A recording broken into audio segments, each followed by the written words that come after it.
I've been a fan of It's Always Sunny in Philadelphia for, I think, almost 20 years at this point. Maybe 15 years. I think I started watching in 2010 or so. When this show only had 7 or 8 episodes available to 7 or 8 seasons available to stream on Netflix years ago, I was rewatching the fuck out of those seasons. Seasons 1 through 8 of Sunny, I had on repeat and on a loop for a long time. In my opinion, the show really peaks from seasons 2 through 8. Seasons 9 and 10 are very good still. But once season 11 and 12 hit, the show is just different. I don't want to say that it's bad. I don't want to say that it's not funny or that it doesn't feel like the show. It's just... You can kind of see the writers grow. You could see, the gang as characters and, well, not as characters, what am I saying? You could see the cast, and who, mainly like the writing. You could see the writing change significantly in the later seasons of the show because it feels like the actual actors, the actual people, Rob Mack and Kalen Olsen, Glenn. I don't want to name all 5 of them every single fucking time. So when I say the gang, I really mean like, you know what I mean. It feels like they're doing what's similar to South Park. It's similar to what South Park has done, where they were writing for the characters when they were, in that youth. The early seasons, they do feel like they were in their late 20s, 30s writing those characters. And then, 20 years later, it does feel like people in their mid to late 40s, writing from a different place, having different values, having a different outlook on life. You can just feel that. That's what's interesting about this show being on for so long is seeing that transition of that. The biggest catalyst of that, obviously, is the Mac shows his Pride episode from, was it season 13? Season 13 or 14? That was a huge shift for the feel of the show and the mood of it and the the vibe that it was going for. It was a huge shift because we got to see It's Always Sunny become serious or have a moment of drama. Have a moment of not being snarky or sarcastic and raw. It actually is the moment when Mac dances for his father is such a raw, like, heartbreaking, gut-wrenching moment because of what it represents and what it is, what it's trying to say. And I appreciate that because not only did they basically make, having, spoiler alert, if you haven't seen past season, 9 or whatever, if you haven't seen past season 9 or 10 of It's Always Sunny, don't watch the rest of this. But yeah, once we find out that Mac is gay, once he actually comes out of the closet, it was the most genius way for them to fix his legitimate, like, homophobic bigotry in the early seasons. And that episode, Mac Finds His Pride, was the, penultimate. That was the main hill. The hill has been climbed over kind of moment for the show. They are in a different. They're on the downslope, and not in a bad way. I just mean that like they have reached a point of no return, or they've gotten past that arc for Mac's character.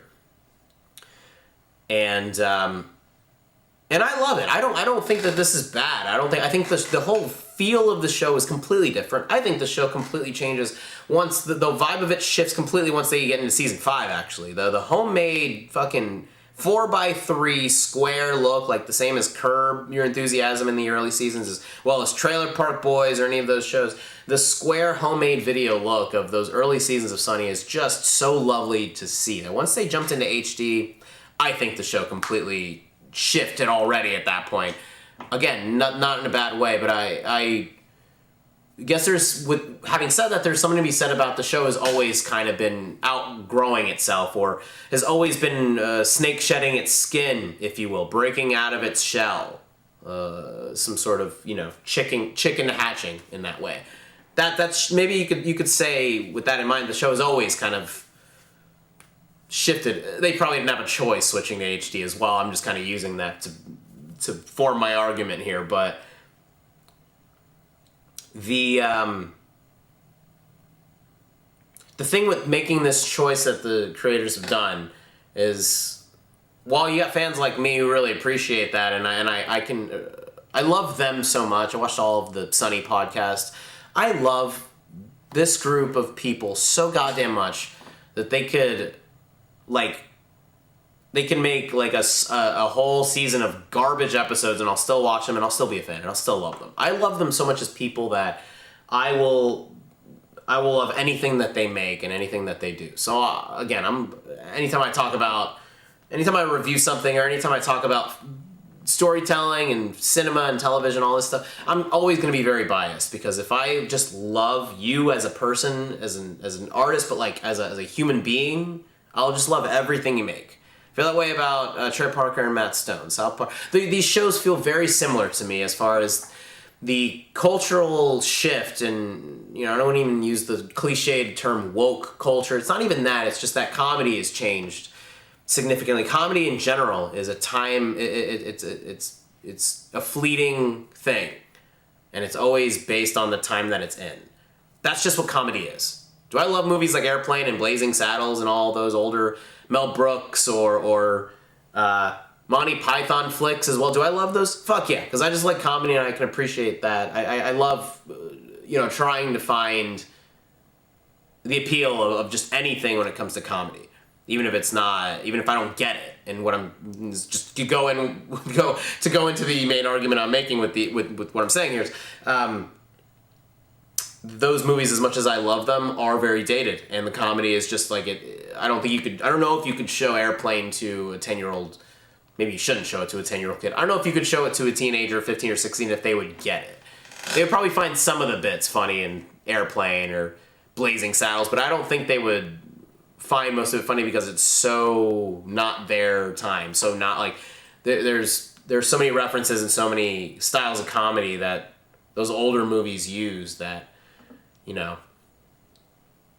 that things start to.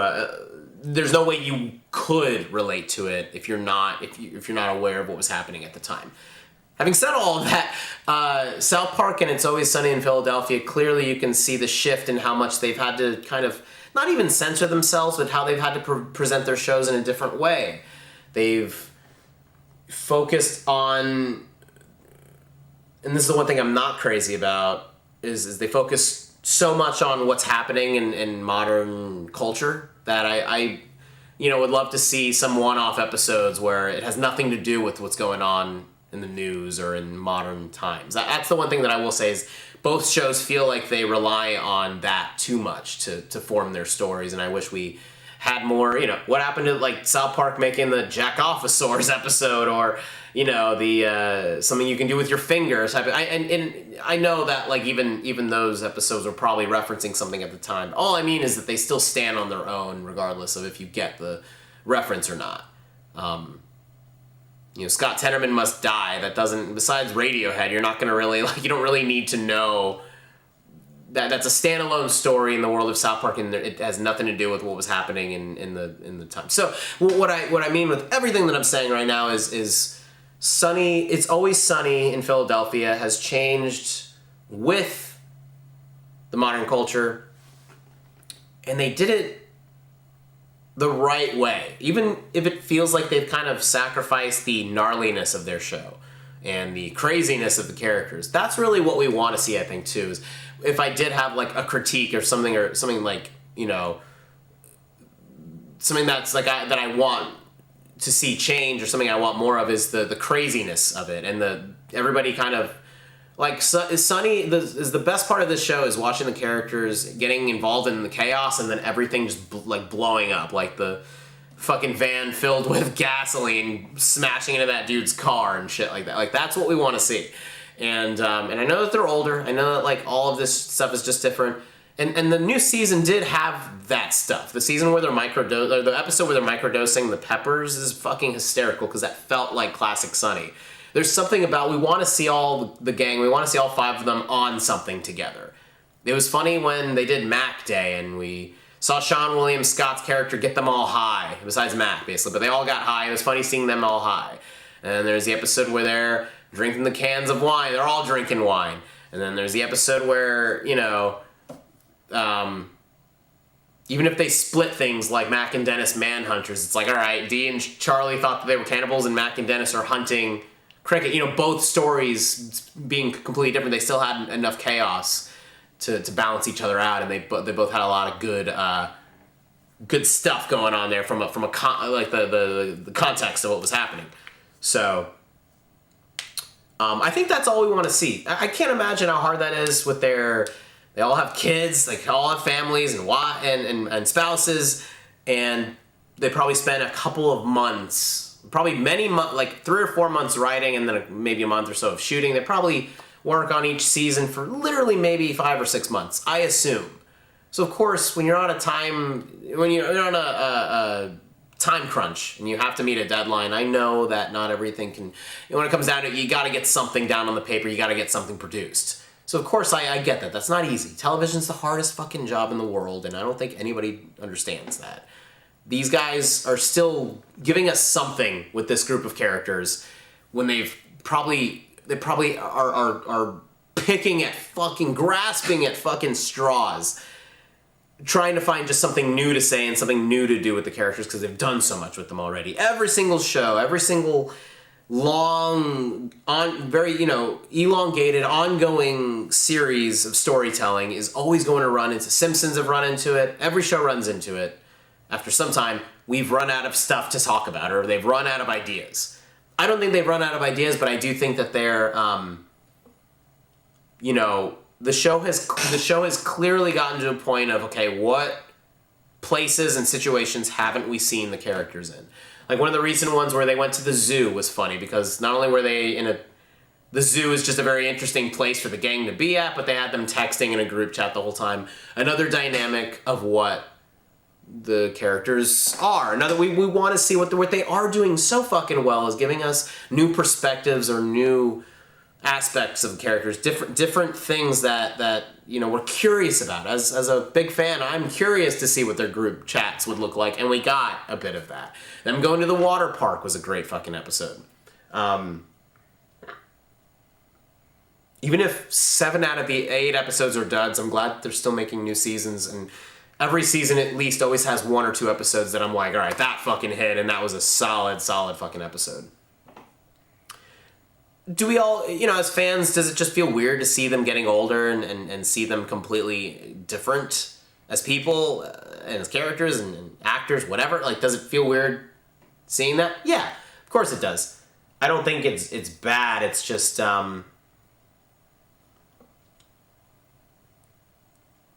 there's inevitably always a part of you will always feel like, oh, my friends are getting older. They're not even old. Danny DeVito is old, but like the rest of them, they're only in like their 40s. They're not old yet, but they're older, and it's this moment of self-reflection where I'm like, damn, I'm getting older too. So maybe seeing our friends get older, the gang. Not that I actually would be friends with those characters, but you know what I mean. My television friends that I love to have I love that we have a screen separating us. It's a part of me just it's sobering. It's sobering to see them getting older and growing up with this show. Spending these years with them. It's a mixed bag. It's amazing to say that there's still new episodes of It's Always Sunny in Philadelphia coming out. I fucking love seeing that. I love seeing it so much, but it's also bizarre. It's also bizarre thinking like, damn, I'm still watching this show and it's still airing. There's still new shit. So it's a mixed feeling, but it's not bittersweet. It's not bad mixed feeling. It's I'm so happy and at the same time I am.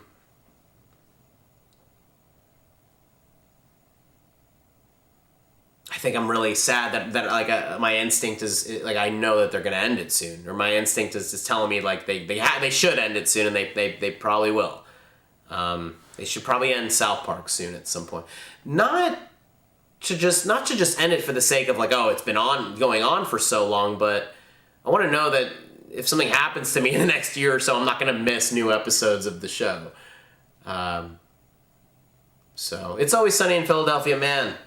Season 17 or 18 now we're at? Oh my god, bro. It's so many fucking seasons. It's great, but yeah, my final thoughts on this, I guess, would be I'm so happy that I get to spend more time with these characters that I love, and I don't relate to them, but I fucking love watching them in their chaotic episodes. I'm so happy to spend more time with them. And I'm also feeling, a part of me feels very, I don't know, I feel very like vulnerable watching this show. I think because it's so directly linked to my youth. Like I became a real diehard Sunny fan when I was like 20 or 21, or like in my late teens, early 20s. I really got so sucked into this show, and I think maybe because it's so linked to that part of my life, and the person that got me into the show, they're not in my life anymore either. So that just, again, is more proof of how much time has passed. Just like South Park, even. Like, I've been watching South Park since I was 5 or 6. Don't give my parents shit for that. It was really awesome that they let me watch that at that age. But, you know, because these shows are so linked to my youth, and so like they're a lens into my past and my younger self. Because of that, it's just always this, like, I can't help but use the word again, sobering. It's such a sobering reminder that I'm getting older too.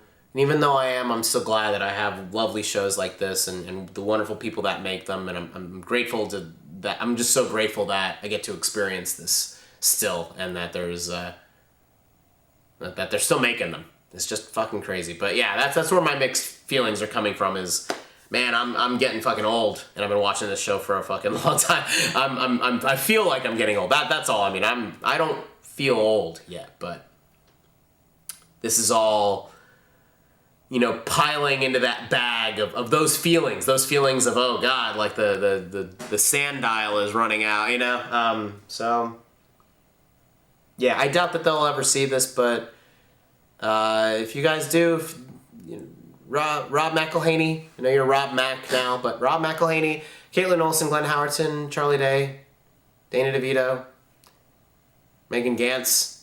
I adore all of you. So Rob Rosell and David Martyr, right? I hope I got your names right. I fucking adore all of you so much, and I'm so grateful that you've given us so much wonderful television. And I think the new direction that you're taking the show in is fucking incredible. One thing I'll say is okay, like the last episode, the Bachelor episode of this last season, had a really nice, poignant moment with Frank and his and the potential love interest. It was actually a woman. I'm pretty sure she's also in an episode of Seinfeld. She gets hit with the fucking phone or something that Elaine threw out of the trying to fucking throw in a Seinfeld moment in here. But yeah, she was in an episode of Seinfeld where she got hit in the head with something. Her voice, you hear her voice for 1 second, you can't mistake her for anything else. Anyway, that moment that she and Frank Reynolds had was such a nice, lovely bit of acting and writing, and you don't expect that from Sunny. Like, you don't expect tear-jerking moments from Sunny, but the fact that they're doing that, doing it well, and getting me there, like getting me to that place of actually feeling serious, like sentimental. Those emotional moments, the fact that they're pulling that off so well that's just amazing. I'm fucking amazed, and I see what you guys are doing. Just a heads up, I see what you're going for, and I appreciate it so much, and I think that I just can't wait for more episodes to air. I want to see more of the Sunny podcast too. I thought it was just going to be a break, but I guess the Sunny podcast is over. I don't know. I would love to be in a room with these people and just talk about the show with them, as much as that's not a real doubt that'll ever happen.